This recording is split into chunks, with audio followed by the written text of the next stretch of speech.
Failing wasn't something Sakura was used to. She hadn't always succeeded as gracefully as she would have liked, and she hadn't always been victorious, but she didn't fail. Except she had. Sasuke had ended up on Naruko's team, which hadn't really been much of an issue. After all, even if she was a girl, Naruko was kind of... Sakura wasn't really sure that the girl even really understood that boys and girls were different. She could be kind of weird like that. Sakura not ending up on Sasuke's team hadn't been a failure. A setback, yes, but it wasn't like anyone else worth worrying about had gotten a position in her stead, and it wasn't really a failure from her side of things, even if that would have been the case. No, the failure came in that all of her Chunin sensei were allowed to hold a separate extra exam for them after graduation, and her team had failed. She was pretty sure that their Chunin sensei hadn't wanted to take on a team and had as a result been extra harsh on them. However, in the end, that was irrelevant. The Chunin sensei decided on the test, and if the Hokage accepted that, then that was it. Sink or swim, it was up to the Genin to impress. They'd failed to impress. They had two choices really. They could resign as a ninja and live the rest of their lives as civilians, or join the Genin Corps. It was an individual decision, though their Chunin sensei had at least been merciful enough to explain to them what being part of the Genin Corps actually meant before leaving them to it. The Genin Corps were where hopes and aspirations went to die. To summarize, once a person landed themselves in the Genin Corps, they were on their own as far as development went. No teachers to guide them, no steady teammates to grow stronger alongside, a whole slew of crap missions that nobody else wanted to deal with, and a steady risk of being used as cannon fodder in an emergency. There was something called the Chunin Corps from which the Anbu oftentimes recruited, but most of the ninjas who made it that far were either apprenticed to other ninja, or paper ninja who only held the Chunin title because they needed the security clearance that came with it. The odds of a ninja managing to go from the Genin Corps into the Chunin Corps was about 1 in 100, and that was including all of those managing to become technically Chunin by paperwork. The odds of someone actually managing to go from the Genin Corps into the Chunin Corps proper? That was more akin to 1 in 1,000, and the only real upswing they'd find in that situation was a higher salary and slightly less shitty missions, along with the ability to choose at least some of their own teammates. As for the odds of being recruited into Anbu, their Chunin sensei couldn't even begin to imagine how low they'd be. Though he did point out that Anbu wasn't exactly a nice place for anyone, and that the longest anyone has ever managed to survive in their shadowy ranks was 2 decades, which had apparently also set one hell of a record. There was of course always the option to retire from Anbu after being recruited, but half the people who did that went around the bend within a few years simply because they'd forgotten what it was like to live normal lives. So if anything, retiring tended to lessen their life expectancy.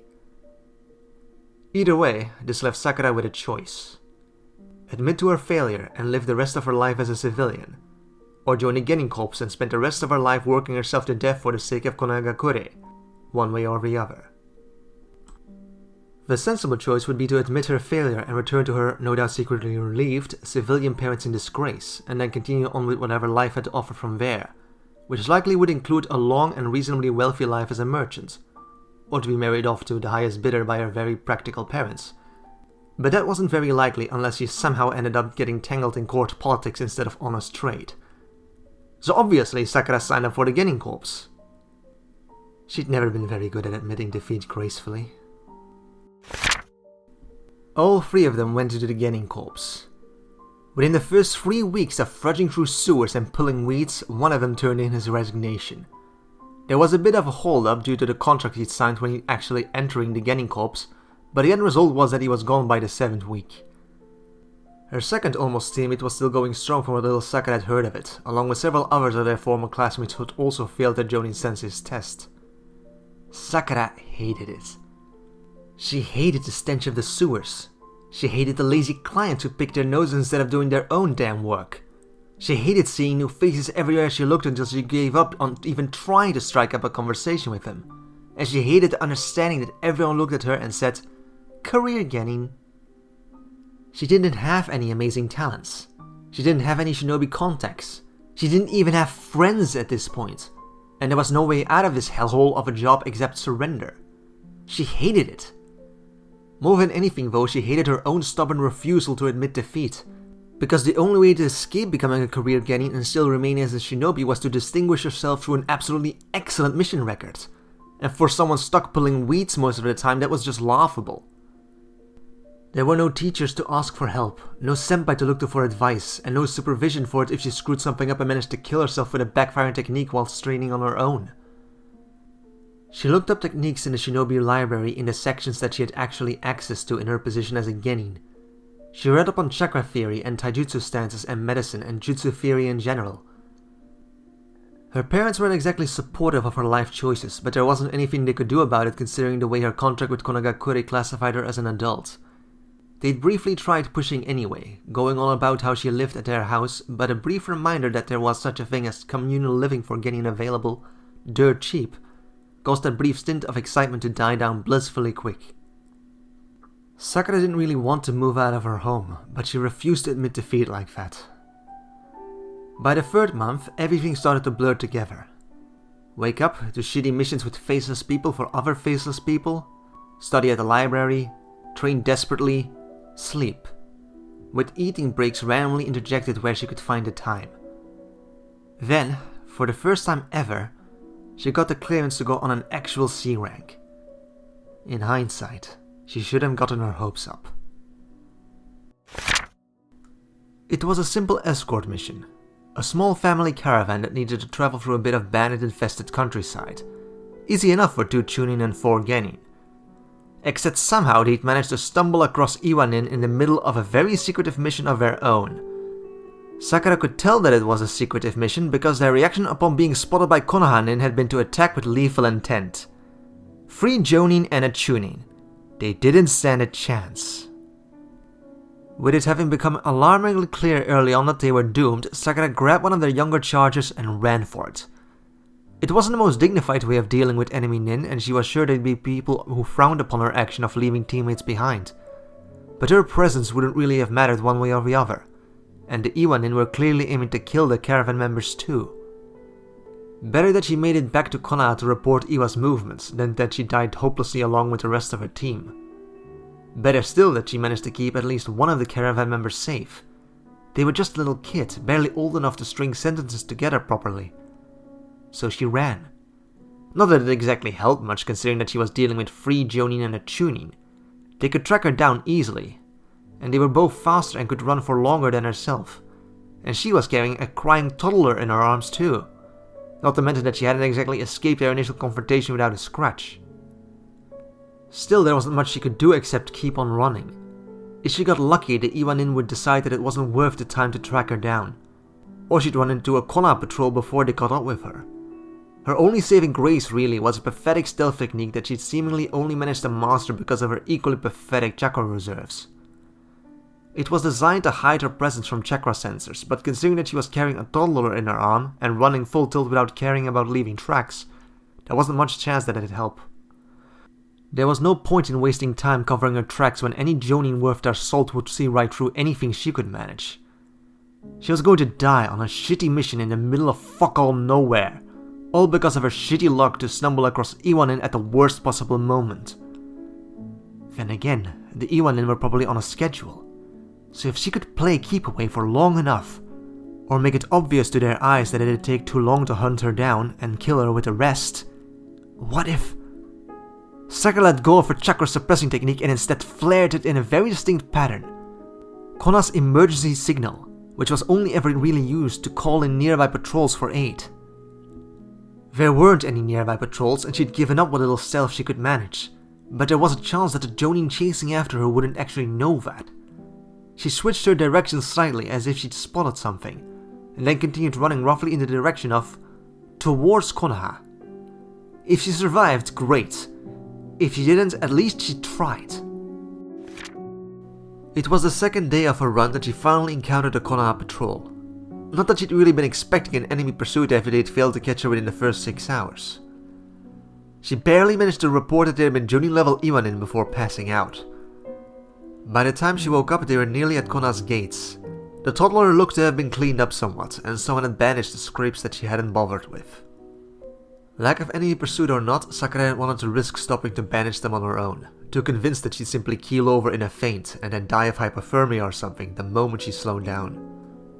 When they finally arrived, she gave a much more detailed attempt at reporting the situation to the Hokage, who frowned sympathetically and didn't look at all pleased with Sakura's selfish decision to run away rather than die pointlessly. Oh, he certainly mimed the right words of reassurance in regards to her having made the best choice considering the situation, but he looked disappointed in her lack of bullheaded determination to succeed despite the odds. Sakura didn't particularly like the Hokage. He was kind of a pretentious asshole with his will of fire and the importance of one's teammates. Sakura hadn't even known her teammates' names and neither had they known hers. There wasn't much point in learning things like that when they were all interchangeable Genin as far as everyone else was concerned. A Genin Corps member who tried to befriend their co-workers during work hours was considered rude. If they became drinking buddies outside of work, then fine. But friendships weren't really encouraged in any way in the Genin Corps, and placing the life of a teammate over the success of a mission was a good way to get excommunicated. Sure, the Hokage's words might have rung true if Sakura had been part of a Jonin Sensei's Genin team. Friendships and those tended to linger even when they had been officially broken up due to promotions. But for a member of the Genin Corps who rarely if ever saw the same face twice at her workplace, it just wasn't feasible. So for the Hokage to direct a kind of disappointed look her way, as if she somehow screwed up by not dying with the rest of her temporary teammates, Sakura couldn't really bring herself to like the old man much. She might hate to fail, she might hate the idea of ever surrendering, but more than anything else she hated the idea that she should simply allow herself to get killed for no goddamn reason. That didn't mean she could be rude to her superior, however, so she kept her face as blank as she could manage and pretended as if she agreed with him. It wasn't that hard. She'd been pretending to be nice to people she didn't like for years now. That was just good manners. The biggest change in her schedule after barely escaping the rest of her team being massacred by enemy shinobi was that her parents finally decided that Sakura obviously didn't understand what she wanted to do with her life. To some extent, Sakura could understand where they were coming from. After all, civilians didn't encounter enemy shinobi and barely escape with their lives. They lived comfortable lives with some minor complications. Then again, there was a certain toddler who would disagree with that statement. Civilians encountered enemy shinobi just as often, and unlike actual shinobi, they generally didn't survive the experience. For all that Sakura didn't really feel very charitable towards their Hokage, for all that she hated being stuck with the shitty missions that nobody else wanted, for all that she kept going out of sheer stubborn refusal to admit defeat, more than anything else, Sakura didn't want to become a victim. If death was so inevitable, then she wanted to be able to at least do something with her life before getting killed, even if that was simply to alert the rest of the village to the threat. Her parents disagreed and Sakura moved into the communal apartments of the Genin Corps. It wasn't ideal, but at least she no longer had to listen to her parents whining about how they didn't raise her to be so foolish. One of the main reasons that Anbu recruited so heavily from the Chunin Corps was the anonymity of it. The Genin with a Jonin sensei would participate in international Chunin exams in order to further Konoha's prestige and earn their own place in the ranks. The Genin Corps members who advanced to Chunin, however, were always field promoted. After all, a Genin with a Jonin sensei had a lot of opportunities to learn impressive techniques to intimidate opposing villages and awe future clients. A Genin from the Genin Corps would be lucky to figure out a handful of techniques in total, and that was just too pathetic for Konoha to risk showcasing their abilities to the rest of the world. So while Sakura was certainly aware of the Chunin exams that had just kicked off, it wasn't the kind of awareness one had for something that concerned themselves. Then again, her current mission involved 3 other Genin and a Chunin wandering around outside of the Forest of Death, just to make sure that none of the prospective future Chunin tried to cheat and dodge back out of the forest in order to recuperate in safety. It was a C rank, and the only reason it was that high on the list was that their presence had actually been needed twice in the past. Twice, in all the many years that similar exams had been held. And during those 2 times, the full extent of excitement had been a statement of, "Go back in there or get disqualified." They were really only there to prevent some clever Genin from finding a useful loophole. Still, as C ranks went, it wasn't a bad one. In the 2 months since Sakura's first disastrous one, she'd been flirted with by clients older than her father, ruined one of her favorite outfits beyond recovery by having a bandit spray blood all over it, ruined another outfit when a kid puked on her, and nearly broken her hand when she'd resorted to punching a bandit with a steel helmet in the head. Her hand had thankfully made a full recovery, and had mostly just been painful. Apparently her ceaseless training had borne fruit on that front. She could now punch steel without completely disabling herself in the process. It just hurt like hell. So in comparison to Sakura's track record with C ranks, this one was very much on the pleasant side. Wandering around in a mostly unpredictable way to keep anyone from dodging their patrols, and pretending like she was actually paying attention to her surroundings. Oh, she was paying attention to her surroundings. Her act came from that she was making sure that anyone who saw her believed that she was treating the situation like wandering around in an active war zone. That way, even if they failed to detect anyone, their mere obvious hypervigilance would make even most Chunin very hesitant about trying to dodge past them. A good act was more important than actually paying attention. It literally said so in their mission parameters. Regardless, it was... Something's coming... Red. There was a dead Chunin where there used to be a live Chunin. Sakura hadn't even had time to blink. Another Genin raised their kunai and died. There was a ninja among them, pale skin and bored expression. The killing intent was pressing down on her. They didn't stand a chance, this wasn't... Sakura ran. The Force of Death might have a horrible reputation, but she'd rather be eaten alive by tigers than sit around and wait for the enemy shinobi to murder her. She wasn't even really aware of flaring her chakra in the emergency signal until a kunai hit her in the shoulder when she was almost at the force edge. The kunai hit her with enough energy to knock her legs out from under her, and if its aim had been slightly off, she would have died instantly. The emergency signal stuttered and died as her body instinctively reacted to having the breath knocked out of her, and Sakura saw her chance. Instantly clamming down on her chakra as if there was suddenly no longer a living person lying by the force edge, Sakura kept her breathing as silent and unnoticeable as she could manage. Faking death wasn't exactly covered in the academy, but hopefully it proved useful against the shinobi who was likely on a time schedule that hadn't been improved by Sakura flaring an emergency signal, was in the vague neighborhood of several elite jonin. Sakura didn't want to die, even if it meant acting cowardly, even if it meant abandoning her teammates. She just really didn't want to die just because she got in the way of a jonin who decided that it would be easier to go through her than around her.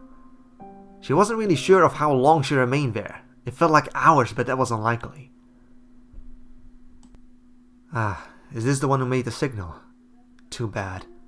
Sakura sat up and the voice stuttered to a halt. You're alive? Sakura turned around to see the stunned Konoha nin behind her, wincing as he jolted the arm that didn't seem to be able to move under its own power. Yeah, she agreed, her voice breaking slightly. Gonna need a medic though. The shinobi who had arrived blinked at her stupidly for a moment before rushing to her side while shouting for a medic. Still not the worst C rank she'd gone on, definitely in the top 5 though. So, turns out Orochimaru had infiltrated the Chunin exams. As in, the S-class missing nin and former member of the Sannin had infiltrated Konohagakure. 4 Genin and 1 Chunin. The Chunin had been unfortunate enough to be good enough to detect Orochimaru's retreat, but too weak to survive the man's attention, so he died first. Sakura had been the only survivor this time though, since apparently Orochimaru had thought it more important to dodge the alerted patrols than it was to kill off the 2 Genin who were too terrified to move underneath his killing intent.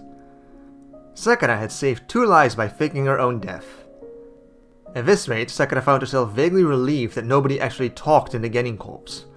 Otherwise, she'd probably be forever remembered as the girl who ran away. She wasn't ashamed of it, but she couldn't really bring herself to be much proud of her track record beyond that she'd managed to survive it. Thankfully, she wasn't actually going to have to deal with the security checks of the aftermath, seeing as she was confined to the hospital. She could move her arms again. Kind of.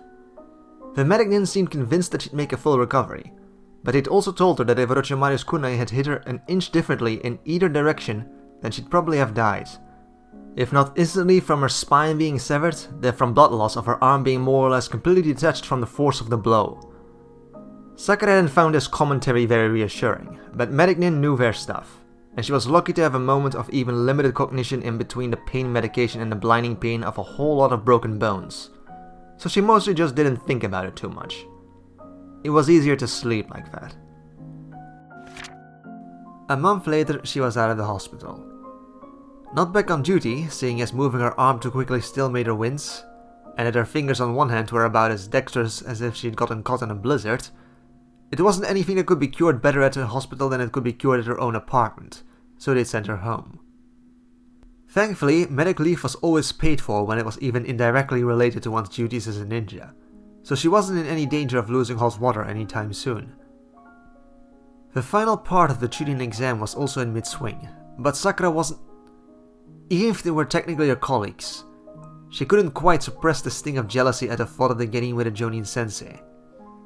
She'd work together with him, she'd trust him at her back any day, and she'd defend him to the utmost of her abilities. And no further. Because Sakura wasn't crazy enough to believe she could face down S-class missing Nin in a fight, and she had no intention of dying pointlessly. However, the idea of going to cheer them on, to watch the flashy techniques they'd learned under the steady hand of a Jonin sensei, to listen as passionate ideals that you couldn't care less about clash together. Sakura knew she had a temper, just like she knew that she was probably too stubborn for her own good. And the idea of visiting that arena and watch as former classmates showed off just how far they'd come since they'd passed their Jonin sensei's test where Sakura hadn't. Her apartment was pretty easy to clean, but she liked her furniture whole and functional, rather than embedded into her apartment's walls. So she was ignoring the Chunin exam. She was in fact going so far as to treat herself to a nice cup of tea in her apartment, seeing as most everywhere else in the village were buzzing with excitement about the whole thing. A shinobi with a headband with a music note on it appeared in her window, kunai raised as he smashed through the glass. Sakura hurled her filled teacup at his face, and then triggered a trap she'd set up on the windowsill, while she threw herself behind the table. Orochimaru had infiltrated Konagakure in the middle of a village-wide alert to keep on their toes. Sakura had watched 2 people die a mere couple of feet away from her on a routine mission. She felt about as safe within Kona's walls as the average hen in a fox den, and she'd planned accordingly. There was a noise, a bit like a dry twig snapping, along with a distinctly wet sound. The scream of pain barely registered as Sakura finally got her hands on her gear. Leaping to her feet, she found a humanoid shape nailed to her ceiling with a dozen sharpened poles the size of her arm, and a second ninja dragging themselves up to her window. She kicked the second ninja in the head. It felt a bit like kicking a melon, hard, but mostly wet. The same dull cracking noise, the same wet sound, and then a lackluster thump of an unmoving body hitting the pavement.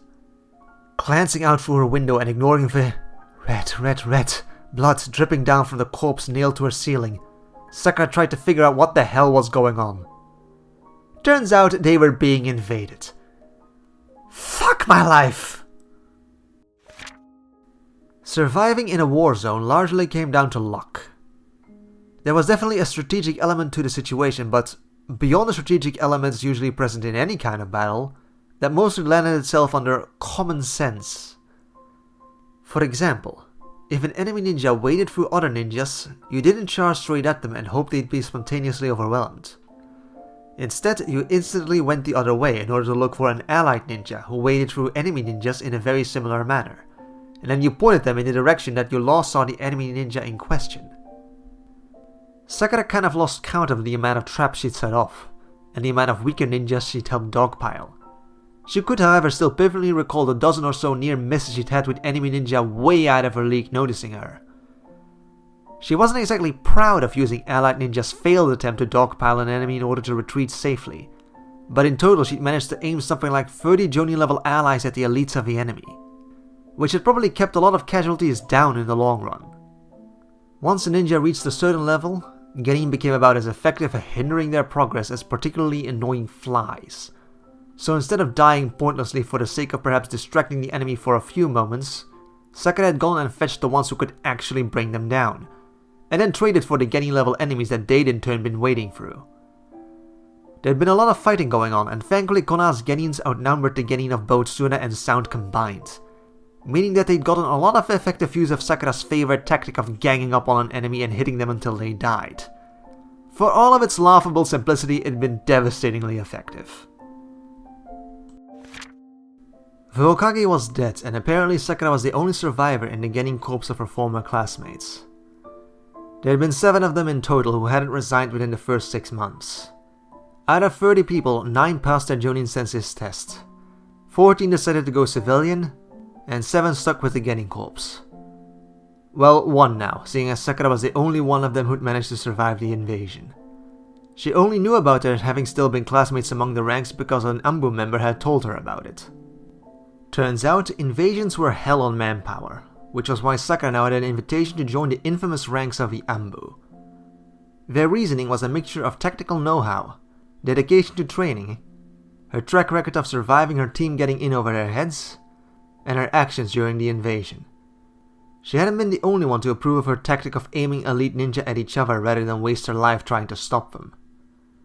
Normally, Anbu would have probably only begun to consider her after a field promotion to Chunin, but being as strapped for manpower as they were, and without an acting Hokage who would prioritize the field promotion of Genin, they'd taken a look into the Genin corps as well, and Sakura had fit the bill. Should she pass the entrance exam, she would officially be field promoted to Chunin for her distinguished actions during the invasion and her excellent mission records, after having spent a total of 6 months in the Genin corps. Which was why Sakura was currently in the middle of watching an old man drown in his own puke. Assassination was the name of the game, and having the man drink himself to death had been as viable an option as any. After all, it was supposed to look like an accident, not an actual assassination. Just a tiny bit of paralytic in his drink, along with 2 pillows to prop up his head, and now all she needed to do was stand by and watch him drown. Which was taking a bit of time, but she'd anticipated as much and brought a book to distract herself with. She was pretty sure her Anbu escorts were both exasperated and amused with her foresight on the matter, though it was hard to tell through the mask they wore. Despite everything, being part of Anbu was surprisingly stress-free. Sure, she killed people for a living, and sure her missions were an awful lot more dangerous than beating up a few bandits every now and then, but that was just it. Sakura always knew what to expect. Not down to the specific detail, but she generally knew if a target would have the money and inclination to hire bodyguards long before leaving Konoha, and she never really had to wait around for them to make the first move. She could make the first move whenever she wanted, as long as she'd investigated what she'd actually be getting into. It was a bit like comparing keeping pace with someone with longer legs than herself, always having to awkwardly jog to keep up, and being allowed to set her own pace, even if it was even faster than the awkward half-jog. She kind of liked it actually. Yes, she killed people for a living. Yes, she'd killed off civilians who were even younger than herself. Yes, she'd stabbed a man who was begging her to spare his grandson and then stabbed the grandson too. She wasn't exactly proud of it, but it was for the village, and she'd found that she was actually rather fantastic at compartmentalizing the whole situation. She wasn't exactly content, but then she couldn't really remember what that felt like. She hadn't felt like that since somewhere when she'd first met Ino. She hadn't even thought about Ino at all for nearly 7 months now, let alone Sasuke. Sakura stared up at the ceiling thoughtfully, not particularly bothered by the businessman sobbing to himself in a corner as he bled out, and decided that she was actually kind of embarrassed about the whole Sasuke situation. She couldn't even really recall what his face looked like, and she'd broken up her longest and only real friendship over him. Had he really been that pretty? Or had she just been even more stubbornly competitive back then than she was now? Either way, it felt very much like the actions of a kid, and Sakura would rather not be associated with them at all. Not that she would be, considering how the only people who interacted with her these days were people behind masks. Personal history wasn't something Anbu members investigated between each other. Even if it wouldn't have been very hard to stalk one of her co-workers back to their house and reveal their identity that way, that kind of thing would have not only been borderline treasonous, it would have also been breathtakingly rude. Anbu were faceless ninjas without any history. To acknowledge otherwise was a bit like digging up blackmail material on the Hokage. Not that Konoha actually had a new one of those yet. The businessman's sobs finally stopped and Sakura turned to watch the last bit of life leave his body. Then she was finished.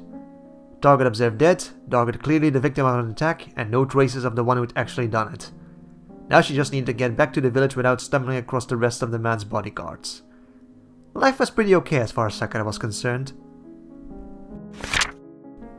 About a week before Tsunade's official inauguration, Sakura was faced with the very real understanding that her time in Anbu meant extra training.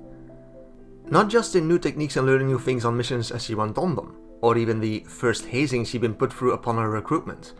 Anbu required as close to perfect control of one's emotions as was physically possible. Sakura wasn't overly fond of exactly how violent that bit of training could become, but considering some of Anbu's recruits came from the ninja who had had on Jonin Sensei, she could understand the need for it. Anbu wasn't a Genin team of friendship and ideals. It was a place of anonymity and duty. Emotions were a distraction, and distractions could get you and your co-workers killed. At least it gave Sakura the incentive to finally stop fidgeting with her recently cut hair. It had been getting in the way, and she didn't regret it, but it was so weird to not have long hair anymore, having had it for several years now. Even if that incentive mainly came in the form of being punched hard enough to make her worry about losing teeth. She was Anbu. She'd survive it. Tsunade's inauguration brought with it a certain other thing as well. However, Sakura kind of stumbled across an old classmate while in the middle of wandering around aimlessly on one of her rare days off. She wouldn't even really have noticed if the girl in question hadn't suddenly decided to run up to her, exclaiming about how cool it was that Sakura had reached Chunin. Sakura hadn't even really noticed that she wore her Chunin vest that day until that moment. "You're the only one except for Shikamaru! Come on, let's celebrate!" Naruko grabbed her arm and started pulling. "I know just the place, they're the best!" Sakura felt something weird settle in her stomach. Kind of like apprehension, kind of like relief, and kind of like she wanted to cry for some reason.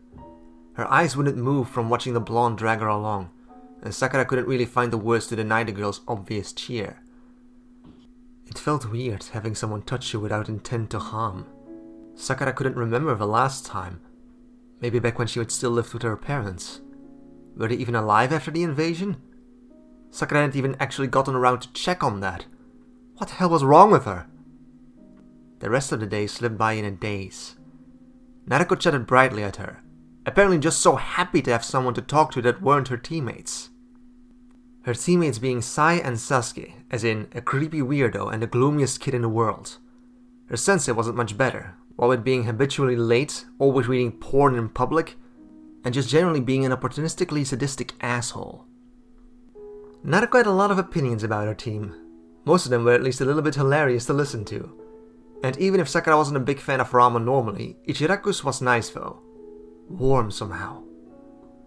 She gave up on keeping up with Naruko's consumption of ramen almost immediately though, and ended up spending most of what must have been hours just listening to her talking about all the crazy stuff her asshole team got up to. By the end of it, Sakura had nearly managed to get used to the way she kept relaxing whenever Naruko touched her. It was still a bit weird, but Naruko had a very nice smile, so it wasn't a bad type of weird. Her parents were still alive. Their home had long since been repaired of any damage it might have suffered, and Sakura would still rather watch a man drown in his own puke than listen to her mother badger her about how she ought to give up being a ninja. She didn't leave them an address to contact her at. She wasn't stupid. If you needed to get in contact with her for something important, they could go through the mission desk. The fact that the mission desk would be more likely to laugh at her parents than actually forward general complaints about giving up being a ninja did indeed play a major part in that decision. Ichiraku's without Naruko was a bit blander than she remembered, but it was still nice enough. And Sakura took a deep breath and pretended like she wasn't breaking out in a cold sweat. And Sakura was currently being indoctrinated into a secret and technically treasonous part of Anbu. It had been nearly a month and Sakura had started getting oddly unsurprised about her training regime. She'd been expecting almost everything they threw at her in fact, and it had taken her looking up where in the world she'd heard anything about Anbu training regimes before she'd figured it out.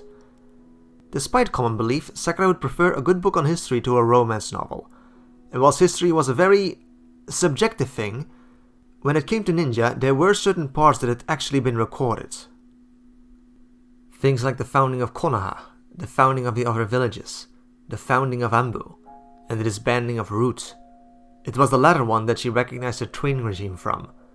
As in, the book had briefly mentioned some of the horrible things Root operatives were subjected to in the name of training perfect tools, in order to drive home why they had been disbanded after the Third Shinobi War.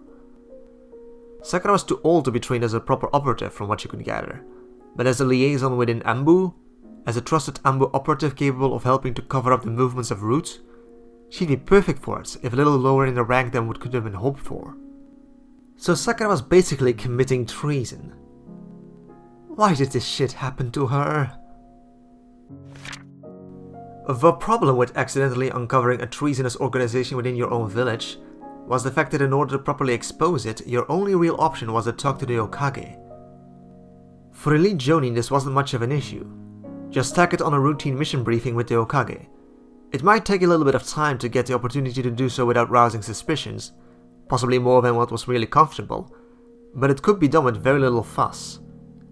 Sakura, however, was a nobody, Worse, she was a nobody who was likely being watched like a hawk by Root, just to make sure that she didn't even consider doing what she needed to do. Any Genin could theoretically request a meeting with the Hokage. They'd be turned down 99 times out of 100, if they didn't present an at least halfway decent reason behind it. The Hokage's time was quite valuable after all, but they could request it.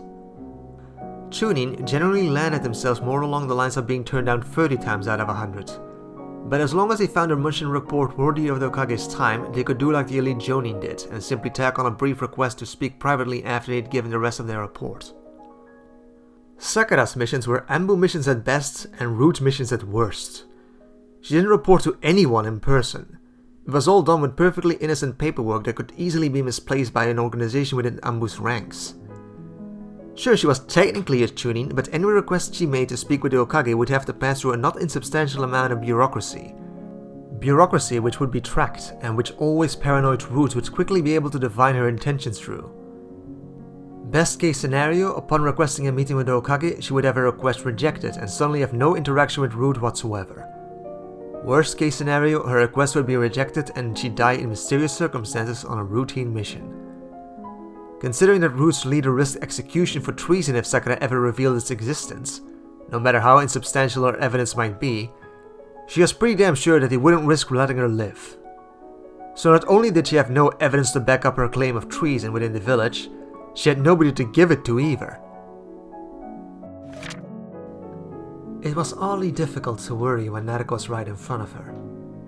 It wasn't really that Naruko was reassuring, because the blonde was mostly just blabbering on about her plans to strangle her teammates to death, which was probably disproportionate to what they'd actually done. But watching Naruko wave her arms around in frustration was kind of hilarious, so Sakura wasn't going to call her out on it. Mostly, it was difficult to worry when Naruko was there, because Naruko was ridiculous and adorable and far too loud to really allow the people around her to think. Sakura had a vague recollection of her not having particularly appreciated that last bit back when they'd been classmates. It was hard to learn things when you weren't able to hear your own thoughts over the girl's noise. Outside of a classroom though? In a stressful environment where Sakura was secretly and desperately fortifying her apartment to withstand a siege by her fellow Root members for when they'd inevitably realized that she wanted to get away? Where she was potentially committing treason on any mission she was sent to, since she didn't know if it was an actual Anbu mission or not? Naruko's loudness was a blessing. It didn't hurt that she actually managed to make her laugh. Sakura couldn't really remember the last time she'd laughed before Naruko. Probably back before graduation at least. Though she could do without Ayame smiling knowingly at her whenever she showed up at Ichiraku's and Naruko wasn't there, or the way Ayame would glance over at the two of them and then dart out of sight to hide her giggles. Sakura was pretty sure that she was the butt of some kind of joke, but hell if she knew what it was. Sakura was pretty sure that she was going to get killed off within a month. She did her missions faithfully, she was being indoctrinated about the good of the village without putting up a fuss, she trained harder than ever, and she just stolen one of Root's mission records. It had taken her nearly a month after her realization of what was happening before she'd come up with a plan. The plan hadn't been very extensive, and it mostly consisted of the understanding that she needed proof of Root's activities before she could go around pointing fingers. The thing was, because of how Root missions needed to be able to pretend to be Anbu missions, Root had as much bureaucracy as Anbu in general, and, just like Anbu, they had to store it somewhere. Once she'd figured out where that somewhere was, all she needed to do was figure out how to break in without leaving any traces of the break-in. Her first visit, she'd simply investigated the security measures around the area. Her second visit, she'd taken notes of all the Funjitsu involved. Her third visit, she broke into the records and took notes on the many details of Root's filing system. Her fourth visit, she actually started to go through the files. Which was why she was currently leaving behind a copy of a file that said some very disturbing things about Sasuke's older brother.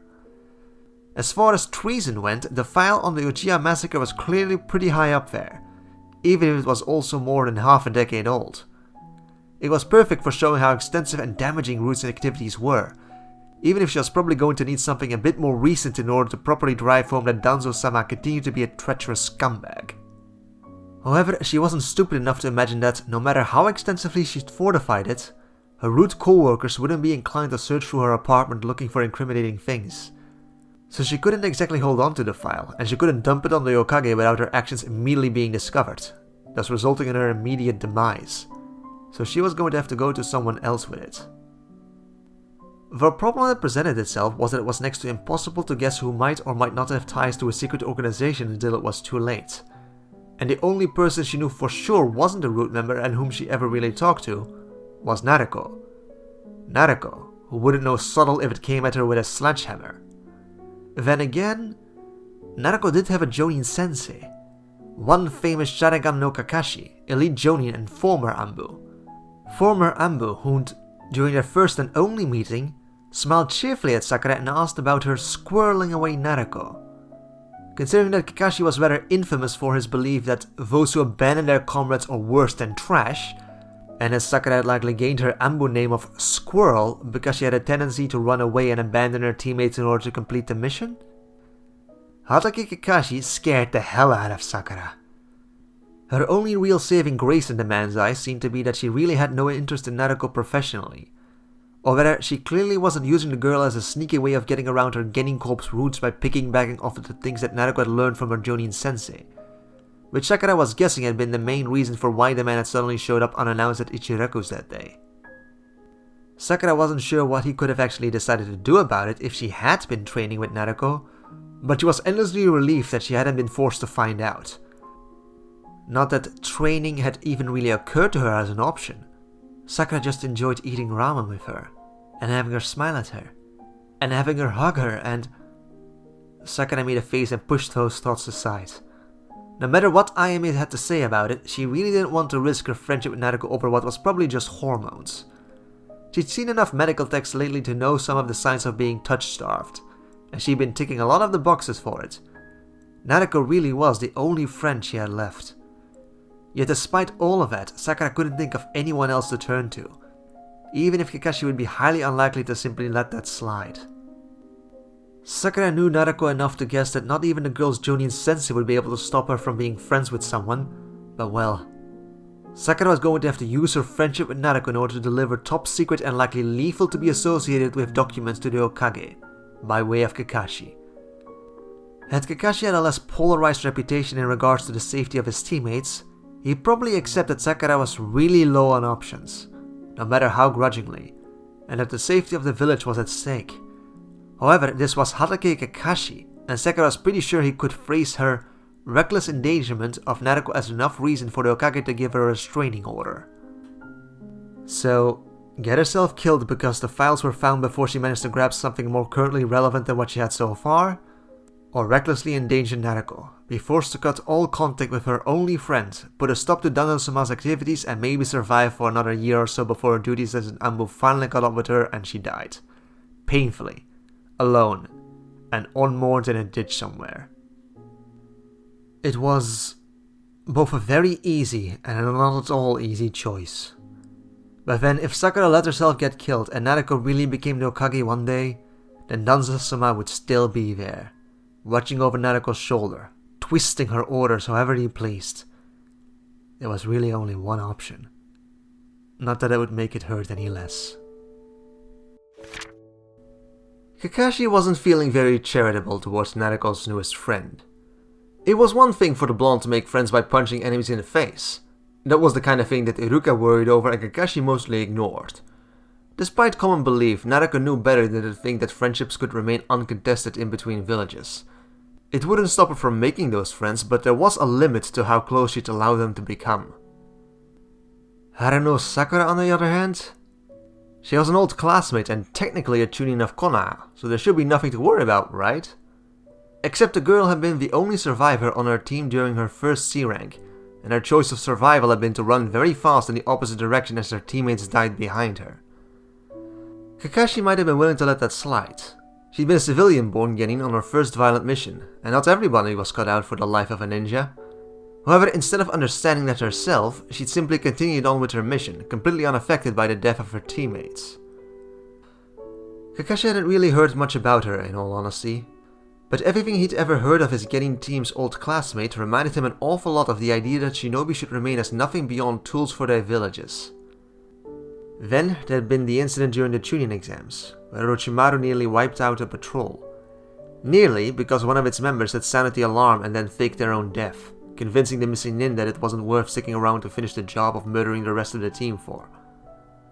On the one hand, Kakashi could appreciate someone capable of keeping a calm head when up against an S-class missing nin on what should have been a complete routine mission. On the other hand, considering the girl in question, he was pretty sure that her successful plan had been more grounded in cowardice than actual planning.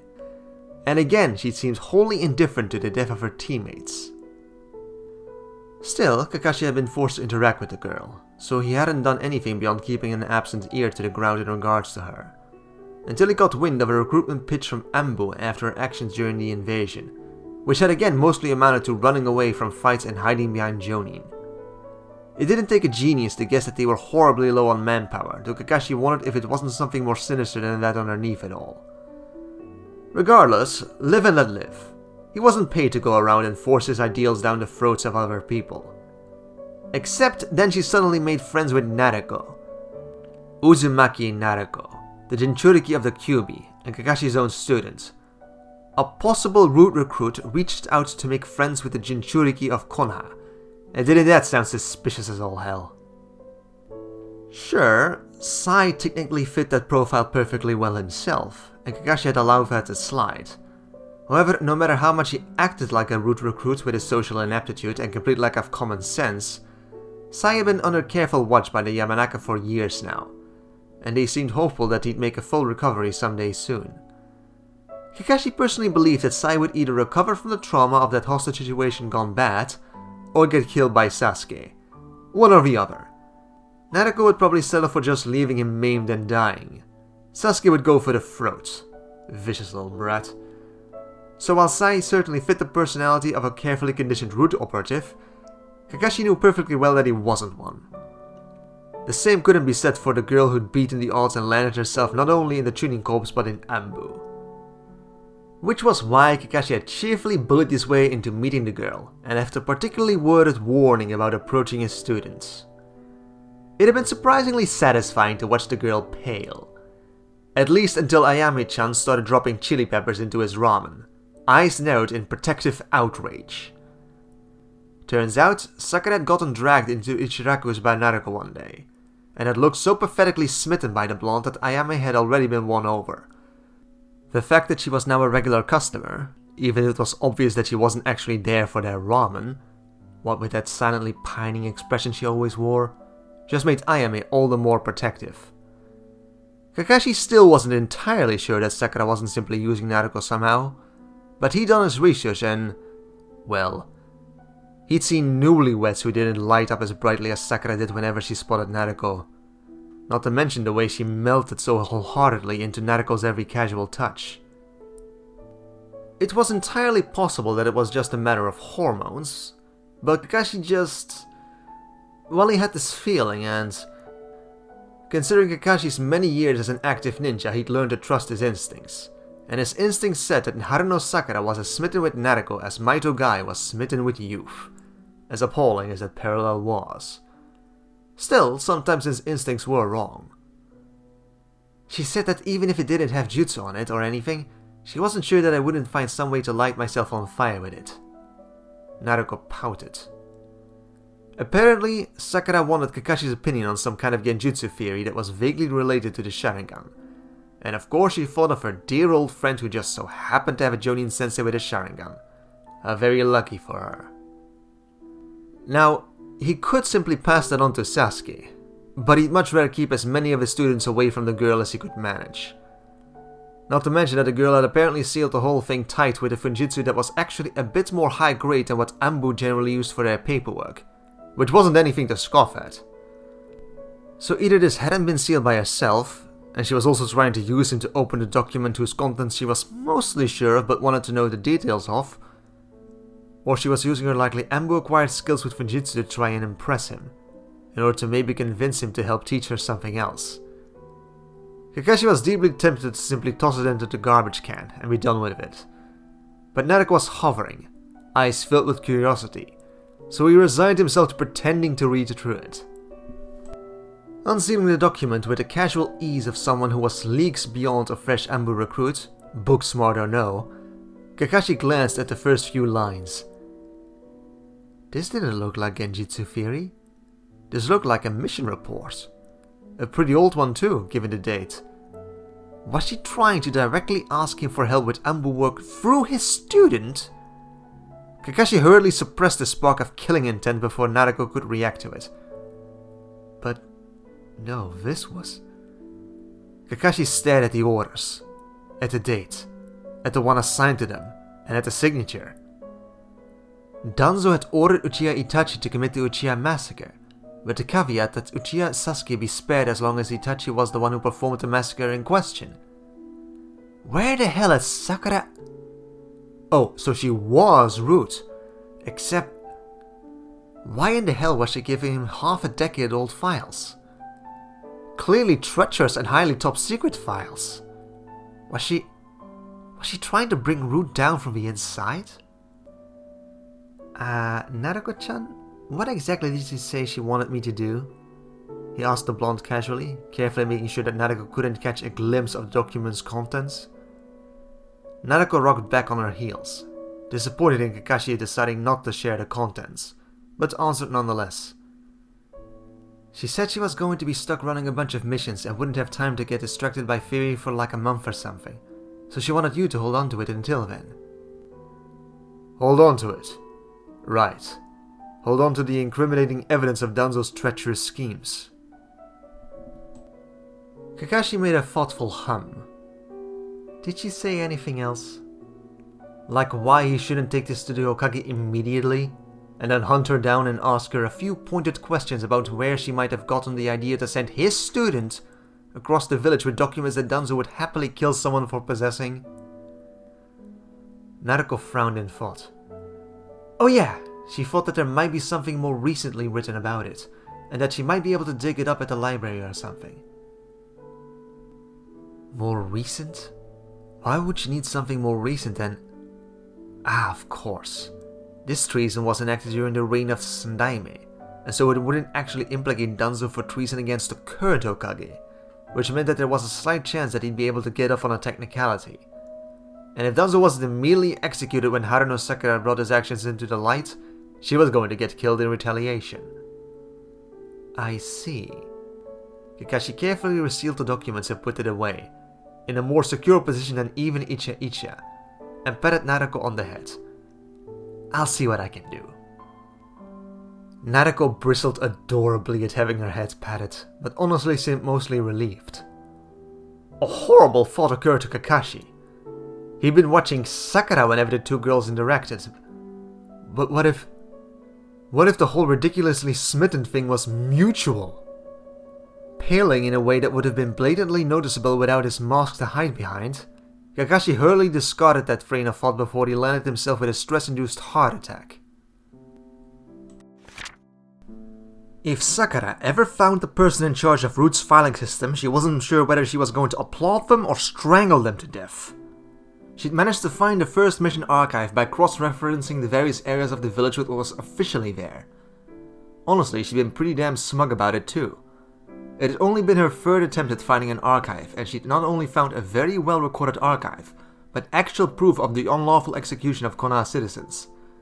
The claim of a brewing coup was largely irrelevant, seeing as Danzo hadn't had the authority to make the call that he did. Unfortunately, as Sakura continued her search for something more recent than half a decade ago, she came to the conclusion that she'd simply gotten ridiculously lucky. It wasn't exactly hard to locate a mission archive for Root. The problem mostly arose in that Root had been very carefully hiding its operations since the time around the Yondaime's inauguration, and that Konoha had suffered through an awful lot of destruction since then. There seemed to be a damn near endless amount of the damn places, but they were either clearly abandoned or destroyed or so horribly out of date that there wasn't even any point into looking for specific files in them. The whole thing made what Sakura had assumed to be a tedious but rewarding task into some of the most frustrating days of Sakura's life. There were certain things that they needed in order to have the documents adequately protected, and damp underground tunnels weren't part of it. There also tended to be some kind of security, so nothing close enough to civilians that they'd managed to get themselves accidentally killed on the automatic security systems. And nothing too close to shinobi housing in case they were observant enough to note the inexplicable shinobi traffic into the archive. Sure, to some extent the shinobi of Konoha would look the other way in most cases. certain in their knowledge that it was probably just Anbu being super secret as usual. But for an organization like Root, that wasn't something that could ever truly be counted on, and Sakura had a long list of the actual Anbu locations around Konoha to compare those spots to. Admittedly, she wasn't supposed to have one of those, but taking the initiative to steal it for herself had proven invaluable. It also hadn't been nearly as impossible as the Anbu commander wanted everyone to think. Even if Sakura had the semi-unfair advantage of already having access to most of the Anbu facilities they'd been hidden in because of her job. They'd hidden clues to one place and another place and so on. It had been a bit like a treasure hunt, only with the certain knowledge that at any moment she could slip up and be instantly executed for endangering the safety of the village. A bit ironic, considering. However, with the list of Anbu sites across the village, along with the official shinobi areas, along with some interesting housing records that she might have copied illegally from a few of the bigger landowners of the village, cross-referencing the whole lot of them with the criteria necessary in order to find Root's mission archives wasn't difficult.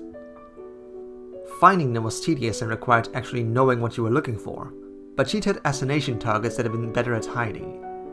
Though that was mainly because humans kind of all looked very much alike when it came down to it, and it was hard to keep track of a full city's worth of them. It was actually breaking into the archives that was difficult, and lethally dangerous. It had taken her slightly over a full month since the time when she'd first copied the file on the Uchiha massacre. A bit longer than she'd hoped it'd be when she first told Naruko that her mission log would be getting a bit too busy to talk much. But she finally had it. Or she was pretty sure she had it anyway. It was hard to tell if sabotaging the peace efforts between Suna and Konoha in a way that made Suna even more desperate for aid was a good or a bad thing. Technically still very much treasonous, seeing as Tsunade had quickly gone in and stamped out a peace treaty upon donning the hat. A peace treaty that Danzo was acting in violation of, even if, unlike with the massacre, Konoha wasn't directly harmed by his actions. Their allies were harmed, but Suna kind of screwed themselves over on the whole sympathy front with their recent invasion, even if they'd been misled by a missing nin impersonating their Kage. Now all she needed to do was talk with Hokage Kakashi without having him stab her to death over using Naruko to deliver highly dangerous documents into his hands for safekeeping. Honestly, Sakura was pretty sure that Kakashi actually scared her more than Danzo did at this point. Naruko hadn't really been very happy with her team placement. Sure, she knew that she was likely the envy of basically every Kunoichi in their class, considering how she'd ended up with a team with pretty Sasuke, but Naruko wasn't every Kunoichi in her class. Sasuke was always frowning about something, was more likely to kick someone whilst they were down than he was to offer a compliment, and he was unknowingly talented at everything. Naruko could admit to being envious of it, both over the ease with which he seemed to be able to grasp everything anyone taught him, as well as the way everyone fawned over him. She'd grown up alone, and it always rubbed her the wrong way to watch Sasuke turn his back on the kindness that people around him offered him, time and again. Then there had been Sai, who was just as likely to lie blatantly to her face as he was to tell the completely unvarnished truth. There was no in-between, and there were no tells for whether he was lying or speaking the truth, because he always looked just as falsely cheerful either way. Naruko would have given up on Ichirakus for a month if they'd been allowed to switch Sai out with Shino. At least Shino didn't go out of his way to provoke people, creepy bugs or no. So okay, Sai was messed up in the head because he'd watched his entire family get systematically killed in a hostage situation with bandits, and Sasuke had been tortured by his ultra-crazy brother with the murder of everyone he loved. In time, Naruko had learned to live with the quirks of her two teammates, just as she was grudgingly convinced that they'd learned to live with hers. That didn't make it any easier to be on a team of complete assholes though. Kakashi's censor didn't make it any better. If anything, the cheerfully sadistic man made it worse at least half the time. The other half was awkwardly divided between moments where he simply distracted them for long enough that arguments faded away, and times where he pretended that they were all simply very loud and rude pieces of shrubbery. This combination meant that when Naruko had spotted a head of familiar pink hair after being stuck on the road with Erosenin for a month, she'd kind of ended up making a beeline for it. Sakura could be kind of rude, and her arguments with Ino were legendary, but Naruko hadn't seen her around for ages. Also, worst case scenario, she pulled an Ino and spent the better part of an hour trying to interrogate Naruko on whether or not she'd seen Sasuke shirtless. Which, honestly, Naruko wouldn't have minded being interrogated like that again. She had a feeling that Sasuke would be furious with her if she went on to describe, read lie her ass off about, what Sasuke looked like naked. Naruko had been very much up for making Sasuke furious that day. However, from the moment Naruko managed to wave the girl down, her plans had been kind of derailed. First off, at some point Sakura had a haircut, so Naruko had been distracted from her plans of oncoming naked Sasuke interrogation by complimenting her on that. And on her promotion to Chunin, which was apparently a thing with people in the Genin Corps, which was super unfair because Naruko could totally have been a Chunin if the tournament hadn't gotten itself cancelled because of the invasion. Vendate ended up in front of Ichiraku's and Naruko had happily explained just how wonderful ramen was. She'd held a speech many times before, but usually people just nodded politely without listening. So Sakura actually paying attention to it kinda threw Naruko for a loop. In the end, she'd kinda just stumbled blindly ahead in leading the conversation, and ended up complaining a lot about her teammates, and Kakashi-sensei, and Sakura had listened. It had been a pretty fantastic day all around, and Naruko would have happily declared Sakura as a good friend based purely on that. That hadn't been the end of it though. Sakura had kept showing up at Ichiraku's to the point where Ayame would sometimes joke that they'd managed to land a new best customer, which admittedly the sneaky girl was probably using purely as a challenge to get Naruko to eat even more ramen, because Ayame was amazing at marketing. And seeing as Naruko and Sakura were both now showing up at Ichiraku's whenever they had the time for it, they talked even more. Sakura listened when Naruko said something, offered advice when asked for it, leaned into all of Naruko's touches in a way that made Naruko's stomach go all tingly, and kept on gracing Naruko with the prettiest smile she'd ever seen. Really, spending time with Sakura was amazing. She was a great friend. Which was why, the first time Sakura had ever asked her for a favor, clearly reluctant to ask and with something like a desperate worry in her eyes, Naruko had immediately agreed. She hadn't really appreciated the whole set herself on fire comment, but her loudly offended reaction to it had teased a smile out of Sakura despite everything, so Naruko wasn't going to hold a grudge about it. She wasn't really sure why Sakura wanted Kakashi's opinion on something, but she obviously thought that it was important. Kakashi hadn't looked at all too happy with being handed something to read that wasn't Icha Icha, even if he'd agreed easily enough, and Naruko had been endlessly relieved. True to her words about a month full of missions, Naruko didn't see a lot of her at Ichiraku's, and whenever she did see her, she looked more than a little ragged, as if she hadn't gotten enough sleep, or as if she'd very much liked to sleep, for at least a week straight. It had worried Naruko for a bit, because from what little she'd managed to gather about Sakura's own missions, she didn't really have any permanent teammates. As in, teammates who'd know to look after her at all times. And if only Sakura was looking after Sakura, then clearly she needed to take better care of herself before she slipped and cracked her head open or something. Still, about a month later, Sakura stumbled into Ichiraku's with an easy smile and something in between satisfaction and panic in her eyes. She'd apparently also found something more recent than what she'd given Kakashi, for Naruko wondered when she would have had time to look for that, when she'd clearly not had any spare time lately. Which left Naruko with the awkward feeling of having to drag her to Kakashi, because he cheerfully insisted, about a week after Naruko had first delivered the papers, that Naruko do exactly that the moment Sakura showed up with something more recent. According to him, it all sounded incomplete enough that he'd wanted to discuss it directly with her.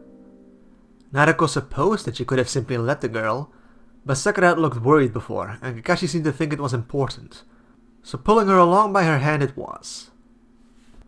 Sakura blinked stupidly at their joined hands for a moment, and Naruko pretended not to blush. She liked to touch people, and Sakura was nicer to touch than most. Her hands were soft and calloused and warm all at once.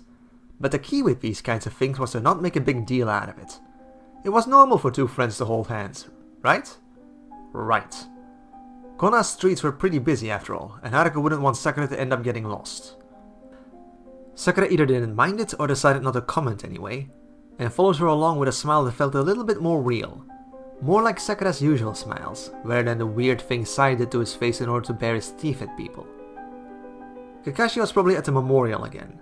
He usually was. Or if he wasn't, he'd be close enough to the area that he'd spotted two of them coming.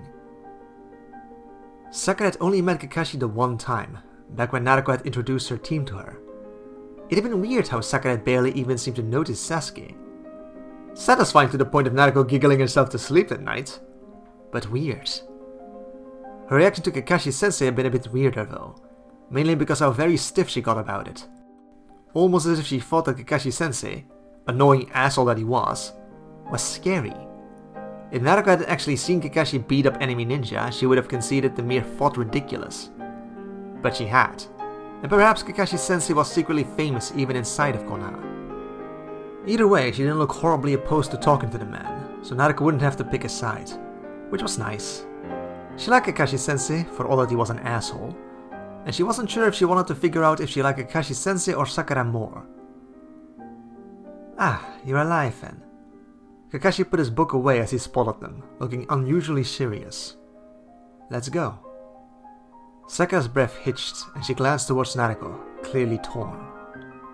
Naruko had no idea what was going on, but it was making her nervous. Kakashi nodded, an appraising eye on Sakura all the while. I think Tsunade-sama has a specific mission for us, Naruko. Come along now. If Naruko looked even half as confused as she felt, she really hoped that nobody had a camera readily available. She was the one who was supposed to confuse other people, not to have other people confusing her. This was all very unfair. Sakura wasn't entirely sure what to expect from the Godaime Hokage. The Sun Daime and herself hadn't exactly been on good terms, and the Godaime had been his student back in the day. But at the same time, this time around, Sakura came bearing important news of treason in the ranks, rather than returning to report that her entire team had died and that she'd run away rather than die with them. First impressions were very much a thing. She also knew that she'd endangered Naruko in the process of uncovering the aforementioned treason, and from what she'd heard about Naruko's missions, the other girl had been a large part of Tsunade-sama's reasons for returning to Konoha. In other words, there was a big chance that some degree of bias would be present when the Godaime heard about the endangerment part. Kakashi seemed to be willing to let it slide for the moment, though whether that was because he'd accepted it or because he was going to be prioritizing dealing with Danzo to ripping Sakura to shreds. In the end, Sakura would still be around once Danzo had been dealt with, so Kakashi would be able to take his time on that front. The question was how quickly Tsunade would be able to deal with Danzo, and whether or not she'd prioritize the events in the same order as Kakashi. Sakura's pretty sure that the Hokage would want to deal with the treason first, but well, that was where the whole bias came in.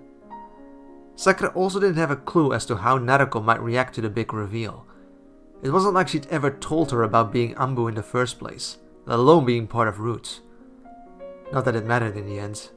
Her decisions had been made, and now she had to live with the consequences of it. That was all there was to it. She pretended not to notice the way something in her chest clenched whenever Naruko sent a confused glance her way. This wasn't the time for regrets. She'd have plenty of time to feel regrets later, when Ayame frowned at her, when Naruko wouldn't greet her with a smile, when... Right now she had a mission to do. That was all there was to it. Kakashi waited silently for Tsunade to finish reading, keeping a careful eye on the way Naruko fidgeted. Why? Tsunade finally put down the papers, frowning at the girl standing in front of her desk. Konoha has survived this meddling so far. Why would you risk it? Sakura twitched. I will have no part in treason, Hokage-sama. Tsunade tilted her head. You're a clever girl, Haruno. He would have let you slip away if you'd kept your head down. Her eyes flickered to Kakashi. It wouldn't be the first time a recruit has stepped out of his influence. Sakura's lips thinned. It's still treason. Tsunade nodded. It is, but considering your record, this willingness to risk your life over something that isn't an immediate emergency is a bit out of character for you. Naruko almost looked like she was watching a tennis match, glancing between the two of them with a worried expression on her face. Kakashi's hand remained firmly on the blonde's shoulders, keeping her out of the discussion. Sakura met the Hokage's eyes for a long moment, her fists clenching, before she forced out her actual reason through gritted teeth. Through the Yondaimes, the Sundaimes, and now the Godaime's reign, he's warped your orders and committed treason. He won't stop. She took a deep breath, her eyes very carefully not flickering towards Naruko. Not even when the Ruko Daime takes the head. Tsunade's eyebrows started to climb. Kakashi felt his jaw get a little slack, and Naruko made a weird and barely audible noise. There was a brief moment as he processed that, and then with a silent sigh, Kakashi felt his shoulders slump. She really didn't make it easy to be suspicious of her motives, did she? Sure, it might have been a masterfully crafted piece of acting, but Kakashi had seen undercover specialists in their natural environment too many times to classify that as a likely explanation. Sakura honestly had done it because of exactly that reason. She'd risked death, whether by assassination or execution, and worked herself to the bone, all in order to make sure that Danzo's root wouldn't be around when the girl she loved became Hokage. It just wasn't fair. Kakashi was supposed to be able to scare off everyone trying to seduce his cutest student. She was the only one who smiled in a way that didn't give him the creeps. Therefore, she was by definition the cutest one of them. Naruko was way too young for Kakashi to be forced to give his grudging consent to someone dating her. Sakura should have at least waited with falling in love until Naruko had hit her mid-30s or something. Tsunade pinched the bridge of her nose, looking annoyed, despite a smile tweaking weakly at the edge of her lips. Of course you'd say that. Why did I expect anything else? Naruko made another barely audible noise, and from how red her ears were, Kakashi was pretty sure she was now blushing rather substantially. Sakura certainly was. For all that Danzo was on trial for treason, the man was suspiciously calm about having the supposed clan meeting turn into such. Sakura wasn't sure if that meant that he had something up his sleeve, or if he truly believed that he'd get away with a slap on the wrist. If it was the latter, he clearly needed to update Tsunade-sama's psych profile. The woman might not have been very interested in taking the hat in the first place, but from what Sakura had gathered, she'd always been dedicated to it, despite her break from the village in order to attempt to drink herself to death. Still, it wasn't like they would have been able to hunt down the individual members of Root to stand trial along with him, even if they'd been inclined to properly apprehend him before his trial. So Sakura's immediate guess was that he'd long since set up plans to be rescued should he ever be found guilty of treason. It was a bit strange, even now, to respond when Hokage referred to her as Operative Squirrel, rather than Haruno Sakura. But an Anbu member was more trustworthy than a pink-haired little girl who'd been an official ninja for less than a year. It was simple politics. Not that it stopped the shiver of her knees from making its way down her spine at the look in Danzo's single eye. If she'd ever doubted that Danzo was planning on killing her for betraying him to the Hokage, she could now discard those doubts without question. He was definitely the type to hold a grudge. The clan heads were gathered around, listening intently to her descriptions of what she'd found during her investigation. Of the many records about acquisitions that coincided disturbingly well with children disappearing from their own clans, as well as the 2 documents that he brought before the Hokage. She apologized to the clan heads for her decision to leave the reports of acquisitions where she'd found them, even if she still believed that she'd made the correct call in not trying to steal away every piece of evidence she could carry. She left the well-being of the clans as a distant second priority to bringing evidence of treason against Danzo. There'd be those among the clan heads who would be more interested in gutting Danzo for that evidence than anything related to his many acts of treason. And it was to those she now apologized with carefully structured calm and contriteness. Family was important to the clans of Konoha, and so she apologized because it was fully possible that Danzo had set it up so that all those records would be destroyed once Root discovered that he'd been found guilty. She had no evidence of the existence of those records beyond her word, and she was a ninja, so her word was always in doubt. That she was Anbu and apparently loyal to the Hokage to a fault was a point in her favor, but it was nonetheless unlikely that she'd be believed out of hand. Then it was Kakashi's turn to speak, and apparently he'd been Root once? That certainly explained a few things, didn't it? He'd been high profile enough that Danzo hadn't dared to come after him once he'd made his own allegiances clear, but he'd also lacked the evidence to do anything about it. Sakura was impressed, not just with the understanding of exactly how dangerous it was to break off from Root, but also at Kakashi's clear ability to play an audience.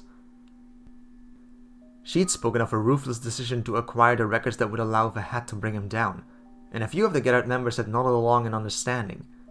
Kakashi then came in and explained the complete inability to do anything at all about it if she hadn't made the decisions she had, from his own history with the organization. He was good. Sakura made a mental note to never, ever do anything that gave Kakashi a reason to give witness against her. She'd die. She'd seriously die. Naruko was fidgeting next to Tsunade-sama, having gained access to the trial on behalf of her having played messenger, since Sakura had been able to contact Kakashi directly. Sakura didn't have a clue what she was thinking about, but then, despite the girl's bright cheer and warm smile, she could be surprisingly good at avoiding certain topics. Hopefully when all was said and done, Naruko wouldn't. Sakura hoped that they'd at least be able to stay friends. Naruko wasn't an idiot. She could be a bit slow on the uptake here and there, and she didn't always think like most other people around her. But she wasn't an idiot. Sakura had decided to risk her life in order to expose Root, because Naruko wanted to be Hokage, and Sakura didn't want Danzo to be around when she took the hat. It was strange to have someone else look at her and believe that she'd actually be able to become Hokage one day. Iruka had himself been lonely enough that he understood why she'd shout her dreams from the rooftops. Kakashi would smile with bittersweet nostalgia and pat her on the head, and Tsunade... Honestly, Naruko didn't really have a clue what Tsunade thought about her dream beyond the first time she'd called it a death wish. She seemed better now, less hurt and bitter, so she probably approved in her own way. But people didn't really believe when Naruko told them about her dream. They sure as hell didn't base important life-threatening decisions on whether or not it'd be a danger to her when she took the hat. There hadn't been an if in Sakura's speech. A when, yes. And who knew how far into the future Sakura was looking then, but never an if. Then it turned out that Sakura was Anbu, and Naruko got to watch Sakura put on her mask. Naruko wasn't entirely sure why her mouth had suddenly turned dry, or why it was suddenly so difficult to look away from Sakura's straight back.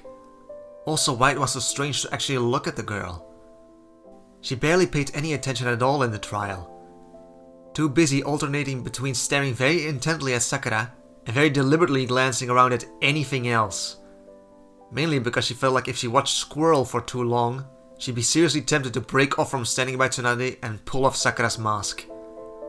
The thought of it made her fingertips tingle awkwardly, and her mouth was still dry, and why did she keep noticing how tight Sakura's pants were? So that was his plan. Danzo frowned in a vague approximation of parental disapproval. Sakura's mom was better at it, as she revealed Squirrel's identity of Haruno Sakura to their audience, which was very much illegal outside of the Hokage's explicit permission, but Danzo was on trial for treason and he had no reason to hold back. A petty kind of rudeness. Or it would have been if Sakura had been a chief witness and far too young and inexperienced for her word to hold a lot of water. Her words against his. The words of a pink-haired little girl of a Genin whose mission record consisted of either D-ranks or of abandoning her teammates for the sake of her own survival. Apparently, she was using her accusation against Danzo as a way to advance her own career. And what else could be expected from a girl who had no loyalty to her fellow ninja? Considering how that kind of attitude had been praised as the only attitude worth its salt in Danzo's route, Sakura had admitted there was a certain degree of irony in having it turned against her. However, their audience were the clan heads, and their time as Genin would have been spent under a Jonin sensei preaching the will of fire. No matter how strange it was to hear condemnation from her actions from Danzo, his audience wouldn't be able to dismiss his arguments from their own emotional bias. Oh, Sakura still had the documents she'd managed to secure, but those could have been falsified. Her score in academics had been second to none after all, so a bit of forgery was simply to be expected. She'd certainly spent enough time in the library to pick up the techniques for it. Hopefully Tsunade would have Danzo executed regardless, even if this ended up blowing up in Sakura's face and forever ruining her career. She might be able to survive civilian life if Danzo wasn't around to arrange for an accident, as long as the rest of Root were far enough removed from their emotions that he didn't think to avenge his death. Obviously, if the Hokage had her removed from service, she'd probably get stuck with a restraining order in regards to Naruko as well, which would mean that she wouldn't be able to go to Ichiraku's anymore. With Hokage's small nod as permission, Sakura closed her eyes against the pain in her chest and removed her mask. "My mission record is a matter of public record," she said simply. "Up until Anbu approached me for recruitment due to a lack of manpower in the wake of the invasion. There was no real point in looking at her audience. They were veteran ninja to the last and had long since learned to conceal their thoughts on her identity. Sakura kept her eyes fixed straight ahead. I'm not certain to what extent Danzo-sama influenced their decision to recruit me. However, the last time an Anbu member was recruited at my age was Uchiha Itachi, and I believe the Sandaime left certain regulations in the wake of the incident that was the Uchiha massacre. Regulations that I doubt Anbu as a whole would have gone against without some kind of outside interference. Danzo opened his mouth but was interrupted by a gesture from the Hokage. Revealing the identity of an active Anbu member is a crime with a possible death sentence attached. Tsunade hummed thoughtfully. As this is a trial for treason where execution is already on the table, I suppose I shall not judge your willingness to reveal sensitive information for the sake of your own survival too harshly. There were a few glances exchanged in the audience, and Sakura was pretty sure that Tsunade had just punched Danzo down to the same level he dragged Sakura. As for the mission record of Harano Sakura, I must admit that I looked it up myself when she came to me with this information. Tsunade pulled up a collection of papers and started leafing through them. Here we go. Her first C rank. A failed mission with a total of 2 survivors after the caravan her team had been sent to protect managed to stumble across several Jonin class Iwanin. The survivors were Harano Sakura and a civilian child she managed to grab in her escape. Tsunade paused, frowning slightly. She was chastised by the Sandaime for abandoning her teammates, which really goes to show that Sensei had lost touch with what being a member of the Genin Corps meant in his old age. Tsunade continued digging through her papers for a while, frown still in place. The rest of the room held its breath. Medic Nin aren't often recruited from the Genin Corps, but he certainly worked with them often enough to see some bleed over in culture. Tsunade sneered at her papers. There's no such thing as teammates in the Genin Corps. They are co-workers. Sometimes you're lucky enough to learn their names before you land yourself out on the field, but most of the time you won't have learned it even at the end of the mission. She shook her head and discarded that particular report and sent a glance towards Sakura. Being scolded by the Hokage for not committing suicide by ninja on your first actual mission. I'm honestly surprised that you didn't quit. Sakura blinked, a little bit thrown, but from Tsunade's steady gaze she actually wanted a response. I did have a falling out with my parents over it, Tsunade-sama.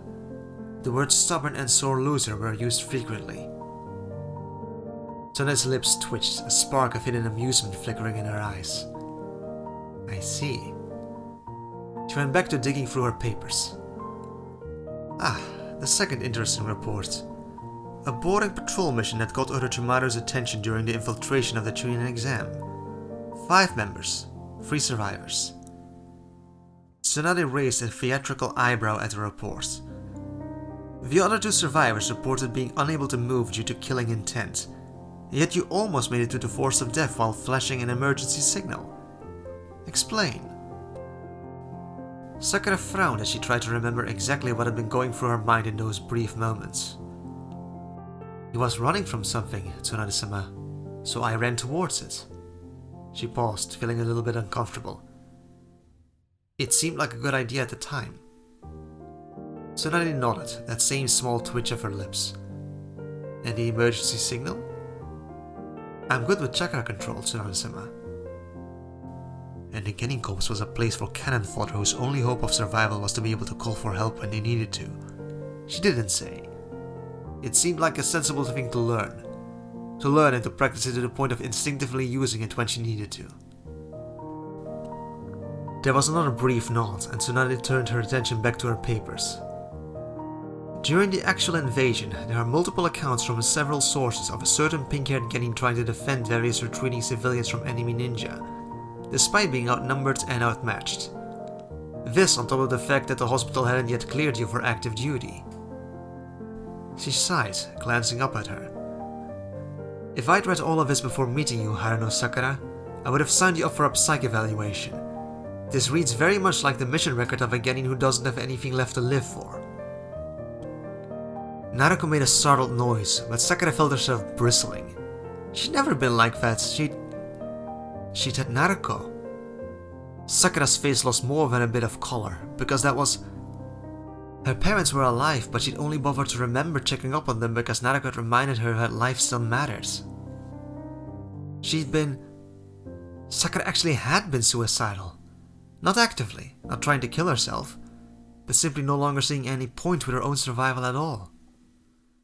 She could have really gone without that realization in the middle of a public room where she was risking her life to have a traitor convicted for his actions. Of course, I did meet you in person before reading your files, so that was a bit of a moot point. Sakura met her eyes, something like understanding and sympathy and wry fondness. It's not the first time she managed to change someone's outlook on life. All the color that had drained from her face came back rushing back with a vengeance, and Sakura very pointedly didn't allow herself to glance at Naruko. It was bad enough that Hokage had figured it out, let alone that she brought it up before the entire council of the clan heads. No need to make it even more obvious what she was talking about. She really needed to ask Ayame for advice on how to pretend to not be smitten with her best friend. This was starting to get ridiculous. They'd all expected Danzo to pull some kind of trick from his sleeves. Ignoring the way that he'd reveal Sakura's identity and use her reputation to endanger the validity of her testimony, Danzo had an army of fanatically loyal ninja at his beck and call. The idea that he wouldn't use them when faced with his own execution was absurd. Tsunade had lured him into his own trial by simply calling in the full council for an important but classified meeting, and Danzo hadn't seen any reason to stay out of it. After all, the one who'd met with the Hokage right before she called the meeting had been Kakashi, and he had no reason to connect the man's talk with the Hokage as in any way being related to Root. If Sakura's name had been the one used to hold a meeting with Tsunade, things would have likely been very different. However, with Kakashi at least temporarily on her side of things, there'd be no need to try for such desperate measures. Once Danzo's attempt at diplomacy had failed, everyone had agreed that he would definitely attempt to use military means to achieve his freedom. The surprise was that Danzo had somehow managed to get a message out to Root about the situation mid-trial. Having also paid careful attention to the vulnerable emotional attachments of his opponents, Danzo's first decisive strike was a hostage situation, with Naruko as the hostage. Contrary to his withering appearance, Danzo was unsettlingly tough for an old guy. Not that it really stopped Naruko from replacing herself with a Kagebushin, or Tsunade from nearly punching a hole straight through his head, or Kakashi from cutting the man's arm off with a fistful of lightning. Sakura was a bit too busy trying to survive the chaotic mess that was 24 Root operatives clashing with the clan heads. A task that wasn't helped by the fact that at least half of those Root operatives had decided to single her out as the one most mission critical to eliminate. Honestly, she kind of lost track of a whole lot of what was happening. Naruko's blood-stained face scowling down at an enemy that had nearly gotten Sakura in the back. Naruko's long blonde hair flashing past her peripheral like a banner. Naruko blinking, stunned, as Sakura carved in an enemy's head before they managed to complete their ninjutsu from Naruko's blind spot. Naruko. Sakura's pretty sure it wasn't just hormones at this point, but there was something feral and breathtakingly beautiful in Naruko's vicious grin. He's now wanted for treason too, so technically his list of crimes has actually increased, Kakashi mused, pretending not to notice the way Sasuke's fists clenched. But seeing as he wasn't the instigator in any of this, he might be granted some leniency in the matter. Sasuke rather obviously took a deep breath to calm himself. Might? Kakashi sighed, discarding a stance of nonchalance. His crimes are extensive.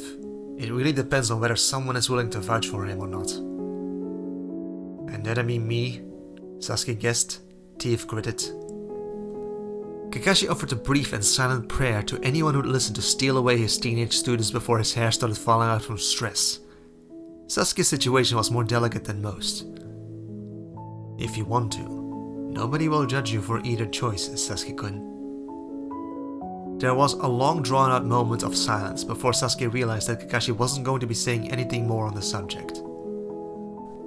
Sasuke nodded stiffly and marched off into the distance, presumably to think on this further, or to destroy a training ground or two while screaming at the top of his lungs about his feelings. Kakashi was a private enough person to allow his students a chance to vent by themselves, even if it probably wasn't entirely healthy for them to do so. Not that Kakashi would know, seeing as the only one who was still willing to touch the subject of psychology on his team was Sai, and who was...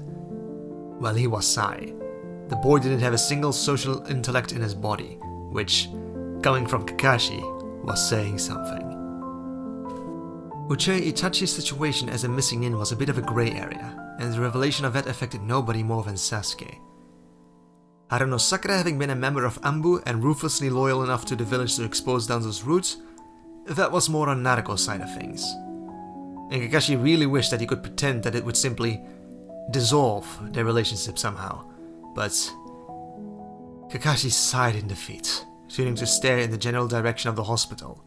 The same one where a certain pink-haired girl had gone and gotten herself hospitalized while defending Naruko's back, in what had evolved into a rather intensely chaotic fight. It would have been a lot easier for Kakashi if he could have just claimed that Sakura was dangerous somehow to his student. However, the girl was about as dangerous to Naruko's well-being as the average lovesick puppy with a broken leg. Then again, that was no reason to simply leave them to it and wish for their happiness. Kakashi was Naruko's guardian after all, so it stood to reason that he would be allowed to mess with them. But the warm feeling of screwing around with his cute little students' minds. Naruko had gotten scolded by Tsunade after it had all been done and over with.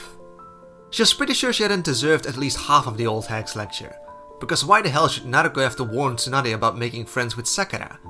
It'd be super weird to go around telling Tsunade about all of her friends whenever she found them.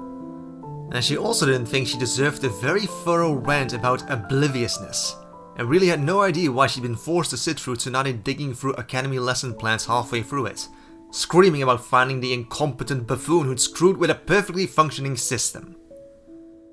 Still, no matter how dense the old hag seemed to think she was, Naruko could pick up on the hints in context perfectly fine, thank you very much. Which was why she'd been silently praying to every deity she'd ever heard of to have the earth simply swallow her up and get the whole dying thing over with. She'd much rather die from being crushed to death in comparison to catching a light from blushing too hard in embarrassment. At least it'd be faster. She could kind of appreciate Tsunade's frustration with the academy though, because it felt like she ought to have been told that some girls liked other girls at some point in her life. Even if thinking about doing stuff like, you know, kissing and stuff with Sakura was... Sakura did have very soft looking lips, and she was really pretty, and a few times that Sakura had, very cautiously, the girl was a bit shy about touching for some reason, reached out and touched Naruko in turn, rather than simply leaning into Naruko's touches, it always felt amazingly tingly and stuff.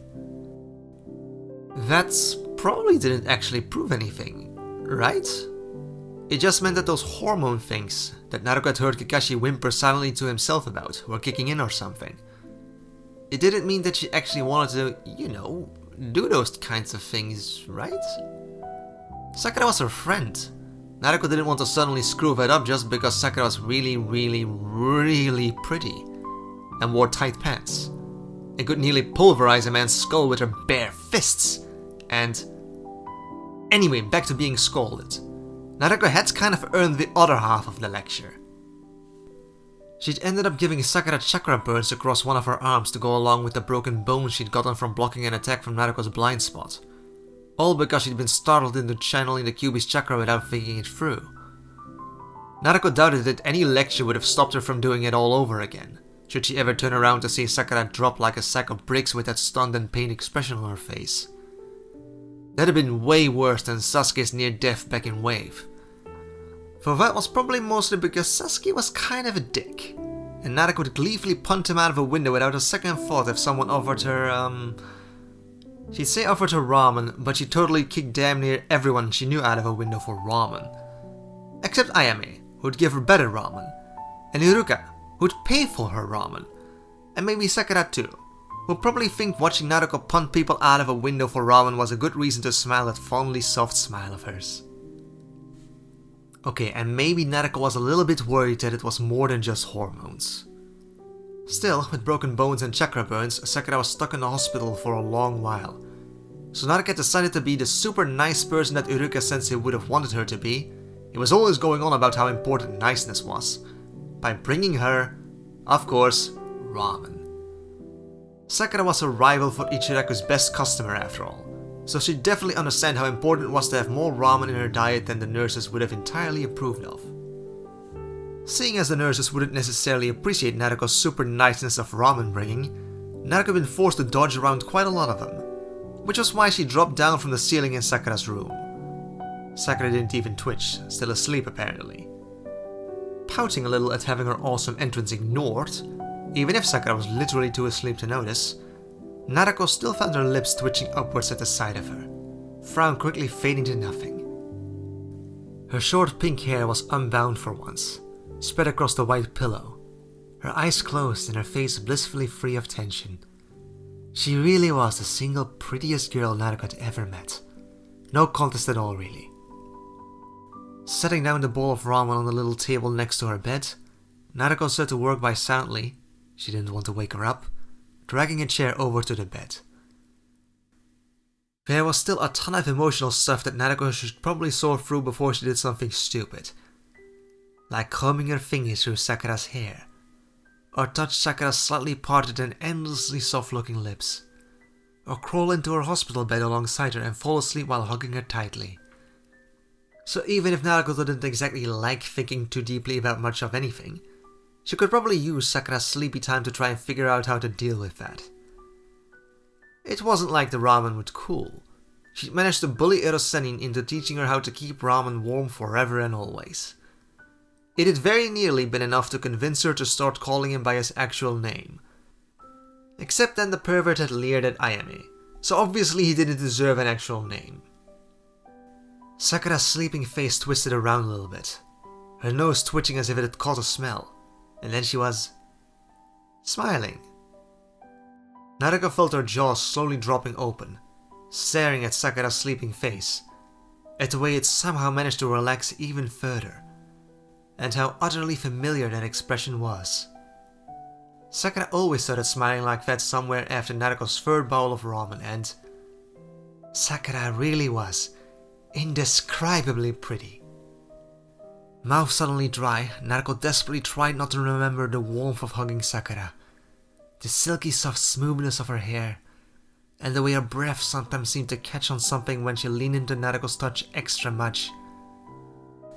Sakura's eyebrow twitched, and then an eyelid reluctantly pried itself open. Oh. Sakura blinked blearily up at her, green eyes warm and sleepily relaxed. Good morning, Naruko. Naruko suppressed the high-pitched noise that wanted to escape, and desperately tried to ignore the way her face was getting warm. Yeah! She grinned at Sakura, hoping that she wouldn't notice how red her face was, or that she'd guessed that Naruko had been staring at her face for however long it had been. Morning! I brought ramen. And if her voice was a little more high-pitched than usual, it wasn't like anybody needed to know that for a brief and heart-stopping moment she'd wondered what it would be like to watch Sakura struggling reluctantly to wake up every morning from now on. It was probably just hormones being weird and stuff. Ino took another deep breath. Her dad had informed her that Sakura had gone and gotten herself hospitalized, though he hadn't told her how it had happened. Ino wasn't entirely sure what she was supposed to do with that information, but at the same time, Ino hadn't seen Sakura since their graduation, and apparently she'd been field promoted to Chunin at some point, and was now in the hospital. It felt like it had been years since they'd butted heads over Sasuke-kun. Years since the last time she'd seen her rival/friend. So, in a way that made her pretty sure that her dad was manipulating her for her own good, again, Ino had decided to visit Sakura in the hospital. She wasn't really sure what she wanted to say, but then the flowers she'd picked should have made it blatantly obvious. Contriteness, renewal, friendship, apology. All arranged with fidgety perfection. Honestly, Ino was kind of hoping that Sakura would be asleep. It was still pretty early in the day, right? So that wouldn't be impossible, right? And if Sakura was asleep, Ino could just dump the flowers and leg it.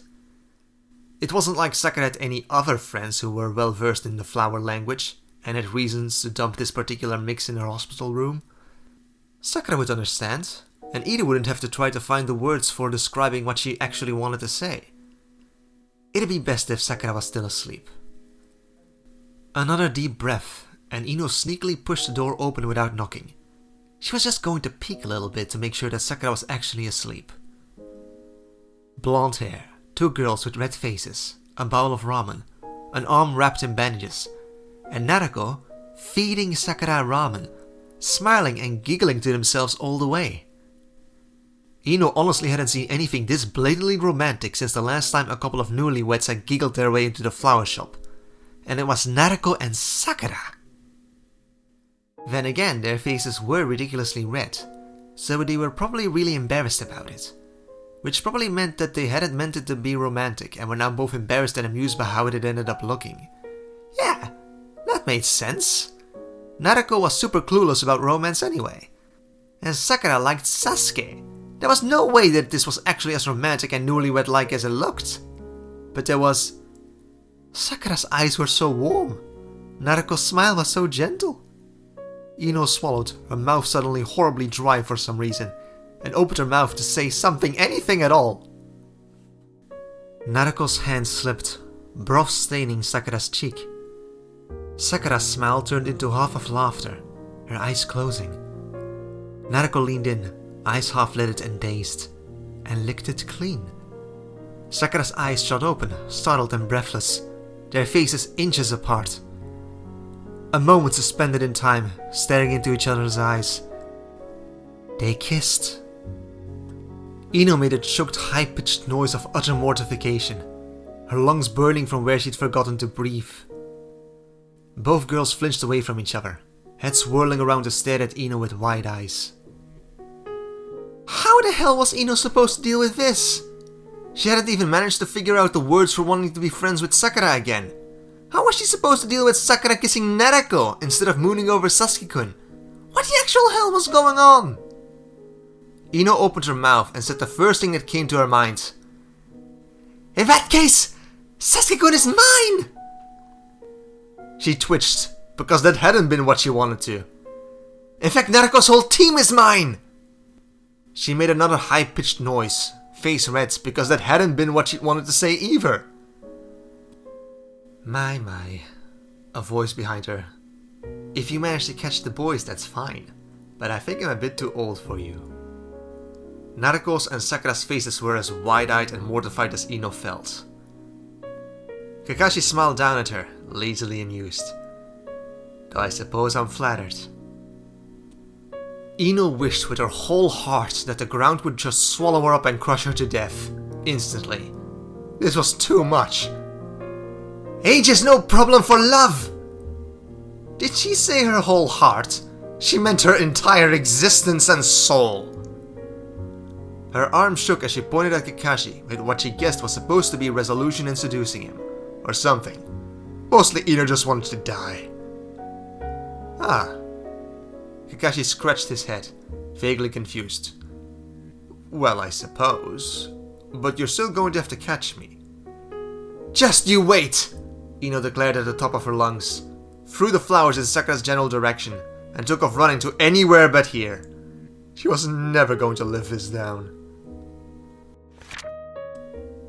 Do you think it occurred to her that she just called dibs on Sai? Naruko couldn't help but ask.